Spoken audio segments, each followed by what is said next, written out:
karena rencana tersebut bukanlah jalan menuju perdamaian yang adil, melainkan tak lebih dari instrumen politik yang melanggengkan penjajahan Zionis Yahudi atas tanah Palestina. Bismillahirrahmanirrahim.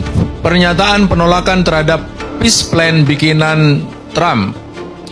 Kami, para tokoh peduli umat, dengan tegas menolak rencana perdamaian yang digagas oleh pemerintahan Donald Trump, karena rencana tersebut bukanlah jalan menuju perdamaian yang adil, melainkan tak lebih dari instrumen politik yang melanggengkan penjajahan Zionis Yahudi atas tanah Palestina.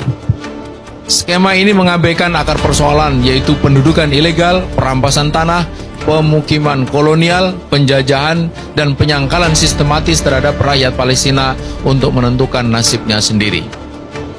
Khusus di Gaza, rencana tersebut sepenuhnya menutup mata terhadap fakta bahwa wilayah ini adalah bagian integral dari Palestina yang sejak berabad-abad lalu berada dalam ikatan sejarah, hukum, dan peradaban Islam.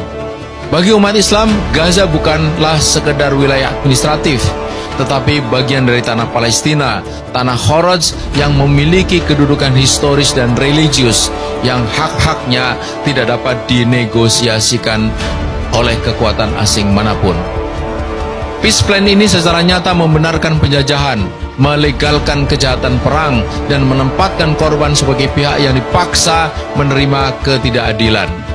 Perdamaian yang dibangun di atas penindasan bukanlah perdamaian, melainkan kelanjutan kolonialisme dengan wajah diplomasi. Kekuatan harus dinyatakan, bukanlah kebenaran. Kami menegaskan bahwa penyelesaian masalah Palestina tidak dapat dicapai melalui kesepakatan sepihak yang meniadakan keadilan, hukum internasional, ajaran Islam, dan suara rakyat Palestina sendiri. Perjuangan yang sah adalah perjuangan untuk keadilan, pembebasan dari penjajahan, dan pemulihan hak-hak yang dirampas melalui kesadaran politik, tekanan internasional, solidaritas global, dan konsistensi moral manusia. Selama penjajahan masih dilegalkan dan hak-hak dasar Palestina serta umat Islam secara umum diabaikan, selama itu pula rencana-rencana semacam ini akan gagal, dan sejarah akan mencatatnya sebagai bagian dari proyek kolonialisme modern. Umat Islam tak akan pernah menerima selama-lamanya. Sejarah mencatat, melalui jihad, Salahuddin Al-Ayyubi dahulu membebaskan tanah Palestina dari penguasaan tentara salib. Dengan jalan serupa, insya Allah Gaza dan Palestina secara umum juga akan dibebaskan dari penjajahan Yahudi, insya Allah. Takbir, Allahu Akbar. Takbir, Allahu Akbar. Takbir, Allahu Akbar. Assalamualaikum warahmatullahi wabarakatuh. Indonesia siap untuk mengakui Israel dan kita siap untuk membuka hubungan diplomatik dengan Israel.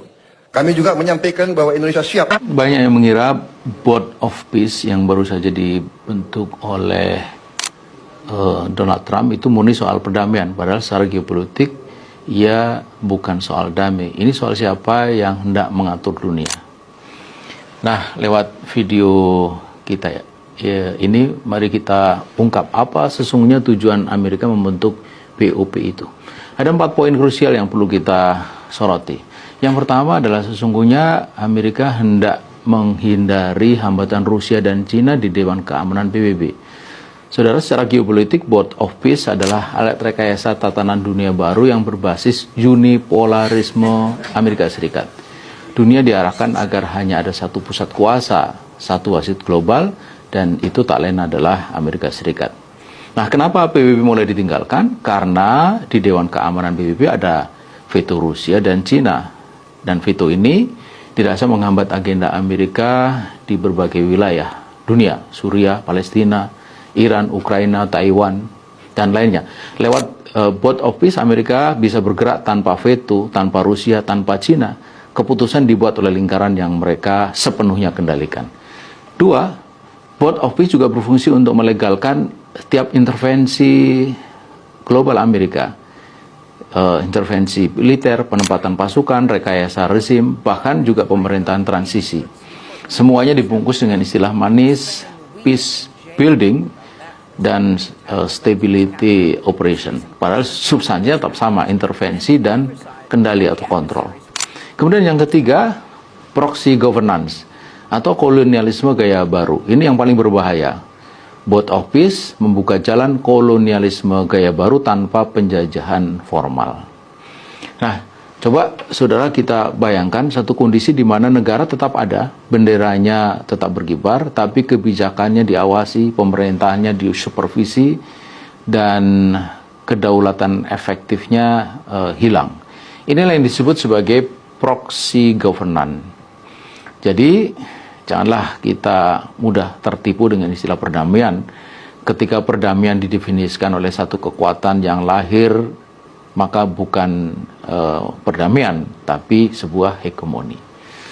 Dari sini, kita sebagai umat Islam harus cerdas membaca geopolitik, karena dunia ini hari tidak dikendalikan oleh slogan, tapi dikendalikan oleh kepentingan dan kekuasaan.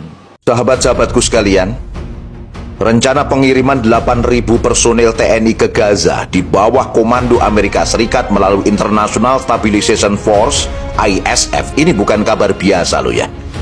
Ini lonceng bahaya bagi umat Islam.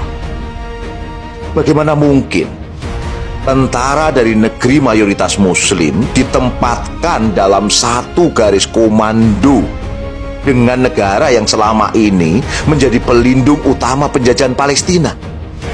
Dalam perspektif syariat Islam, menempatkan militer muslim di bawah kendali negara kafir penjajah yang nyata memerangi kaum muslimin, kafir harbi muhariban fi'lan, adalah perkara yang sangat-sangat serius. Dalam kitab Saksiyah Islamiyah jilid yang kedua dijelaskan, hubungan militer negeri Islam dengan pihak penjajah yang memerangi kaum muslimin adalah terlarang alias haram hukumnya. Amerika bukan pihak netral. Mereka adalah penyokong utama entitas penjajah Zionis Yahudi. Maka jika komando pasukan kita berada di bawah mereka, ini bukan sekadar kerjasama teknis, ini menyangkut kedaulatan, akidah, dan keberpihakan.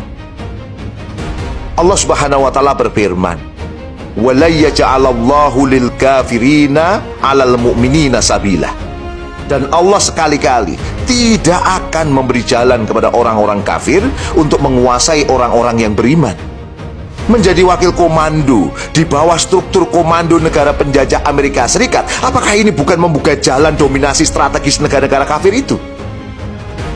Kemudian firman Allah Ta'ala, "Ya ayyuhalladzina amanu la tattahidul kafirina awliya'a min dunil mu'minin."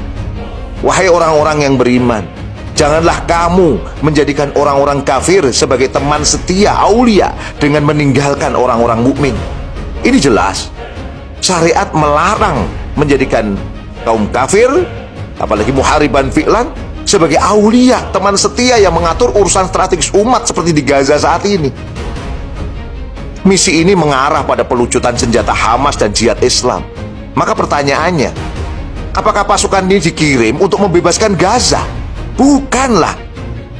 Ini justru menstabilkan penjajahan.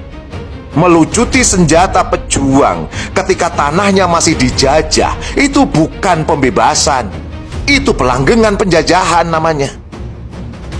Seharusnya pengiriman pasukan tentara itu dilakukan untuk membantu pembebasan Palestina dari penjajahan. Oleh karena itu, wajib pengiriman tentara itu dilakukan apa? Secara mandiri, di bawah keputusan dan kepemimpinan umat Islam sendiri, tanpa komando negara penjajah yang memusuhi umat Islam dan pro-Israel seperti Amerika, dan tanpa agenda pelucutan senjata dari jihad yang ada di sana. Karena tugas militer dalam perspektif syariah adalah futuhat, pembebasan, bukan menjadi satpam stabilisasi kepentingan global. Standar kita adalah syariat Islam, bukan tekanan geopolitik, bukan kepentingan kekuatan besar dunia. Palestina butuh pembebasan sejati.